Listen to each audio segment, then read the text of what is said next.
femme mariée doit aussi être une créatrice de richesse. Oui, tu as bien entendu. Si tu es une femme mariée, sache à partir d'aujourd'hui que ton nom doit être inscrit sur la liste des créatrices de richesse. Je vais te donner 3 raisons pour lesquelles, à partir d'aujourd'hui, tu dois commencer à réfléchir comme une créatrice de richesse.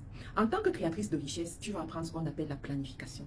Oui, une femme influente, une femme qui doit bâtir, une femme qui va aller loin dans la vie, c'est une femme qui planifie. Elle planifie tout, tout et tout.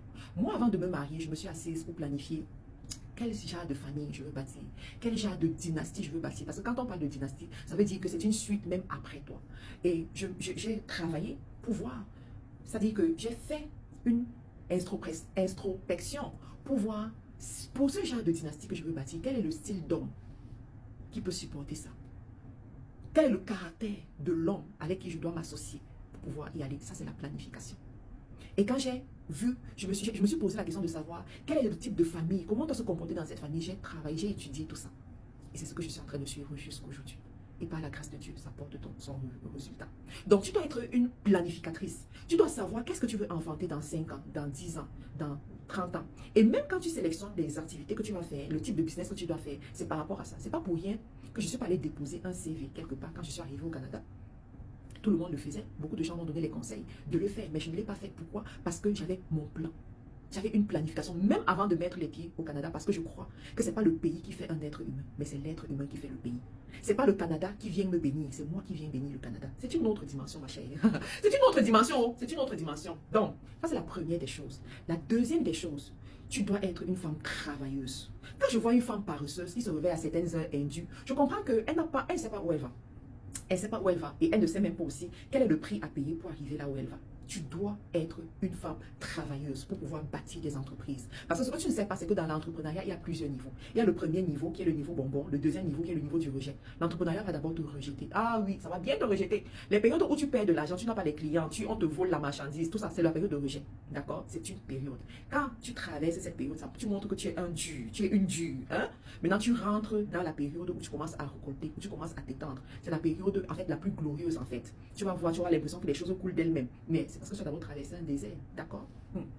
Troisième raison, c'est que dans cette maison, dans ce mariage, tu dois avoir le choix. Et ton époux doit savoir que tu as le choix. Il doit savoir que si tu es là, ce n'est pas parce qu'il est capable de te payer X, Y, Z. Ce n'est pas parce que c'est lui qui envoie l'argent à ta mère. Ce n'est pas parce que c'est lui qui paye pour l'étude de ses enfants. Non, tu n'es pas là pour ça. Tu es là parce que tu l'as accepté, parce que tu l'as aimé. Il faut qu'il comprenne que avec lui ou sans lui, tu es capable de le faire. Donc si tu restes, ce n'est pas un choix. Il faut qu'il comprenne ça. Très souvent, moi j'ai vu beaucoup de femmes subir les choses dans le mariage. Parce qu'on lui demande, bon, pourquoi tu es là-bas, je vais aller où? Elle demande, je vais aller où? En fait, c'est elle qui se rend compte qu'elle va aller où. Lui, il savait déjà que même si ça se gâte, elle n'a nulle part où aller. C'est la raison pour laquelle il peut faire ce qu'il veut. Il peut te malaxer comme il veut. Qui va venir parler? Toi-même, tu ne peux pas parler. Parce que si on te dit aujourd'hui que porte tes affaires, tu sais que tu pars où. Tu comprends un peu? C'est la raison pour laquelle je ne badine pas avec les questions de liberté financière d'une femme. Je ne badine pas avec les questions d'entrepreneuriat d'une femme. Tu comprends? Et petit cadeau pour toi.